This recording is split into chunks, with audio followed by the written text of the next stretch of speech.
Hi friends, பால்லேருந்து butter and ghee எப்படி எடுக்கிறோன்னு இன்றைக்கி பார்க்கலாம். நான் எப்படி பண்ண போகிறேன்னு பாருங்கள். ஒரு மிக்ஸி ஜார் எடுத்துக்கோங்க. அதில் பால்லேருந்து ஆடை எடுக்கணும். பால்லேருந்து ஆடை எடுத்து வச்சுருக்கிறது ஒரு பாத்திரத்தில் வச்சுருக்கேன். ஒரு 15 நாள் கிட்டத்தட்ட பால் ஆடை எடுத்து வச்சுருக்கேன். அதை நம்ம மிக்ஸி ஜாரில் சேர்த்துக்கணும். மிக்ஸி ஜாரில் கொஞ்சம் கொஞ்சமாக சேர்த்துக்கோங்க. அப்புறம் ஐஸ் க்யூபு அதோடு சேர்த்துக்கணும். ப்ளஸ் ஐஸ் வாட்டர் சேர்த்துக்கணும். சேர்த்து மிக்ஸியில் விட்டு அடிக்கணும். இல்லைன்னா மிக்ஸி ஜார் சூடாகிடும்.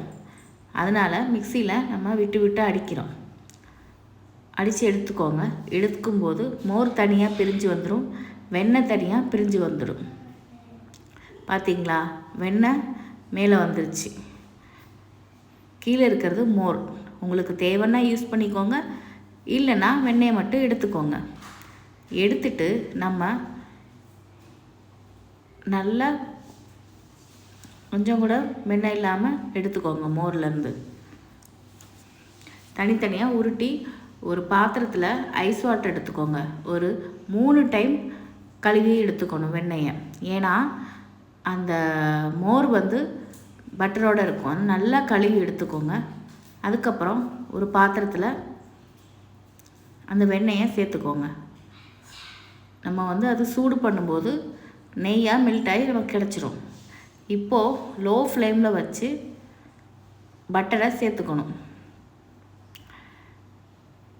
பார்த்திங்களா, கொஞ்சம் கொஞ்சமாக மெல்ட் ஆகி வருது. நான் கொஞ்சம் பட்டரை எடுத்து வச்சுக்கிட்டேன், கொஞ்சம் கீ எடுத்துக்கிறதுக்கு வச்சுருக்கேன். இப்போது நல்லா நுரைச்சி வருது. கொஞ்சம் கொஞ்சமாக மெல்ட் ஆகிட்டே இருக்குது. அது ஃபுல்லாக மெல்ட் ஆகி இந்த ஒயிட் கலரில் இருக்கிறது லைட் ப்ரௌனாக மாறணும். அது வரைக்கும் நம்ம கைவிடாமல் கிண்டிகிட்டே இருக்கணும். இல்லைன்னா அடிப்பிடிச்சிடும். அடிப்பிடிச்சா கலர் மாறிடும். அந்த எல்லோ கலர் நமக்கு கிடைக்காது. நெய் உருக்கும்போது நமக்கு வீடே அந்த ஸ்மெல் வரும். இது பசும்பால் நெய்.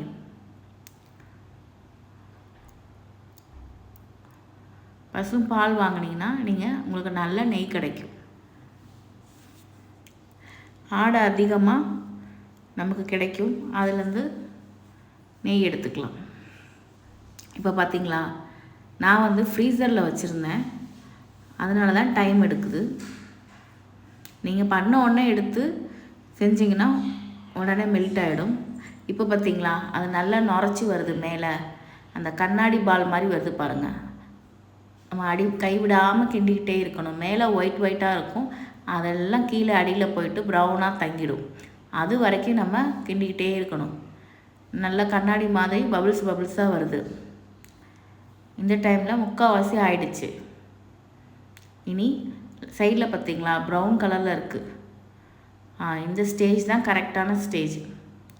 இது நம்ம விட்டுட்டோம்னா ரொம்ப பபிள்ஸ் அதிகமாகி பொங்கி ஊற்ற ஆரம்பிச்சிடும். அதனால் நம்ம லோ ஃப்ளேமில் வச்சு கைவிடாமல் கிண்டிக்கிட்டே இருக்கணும்.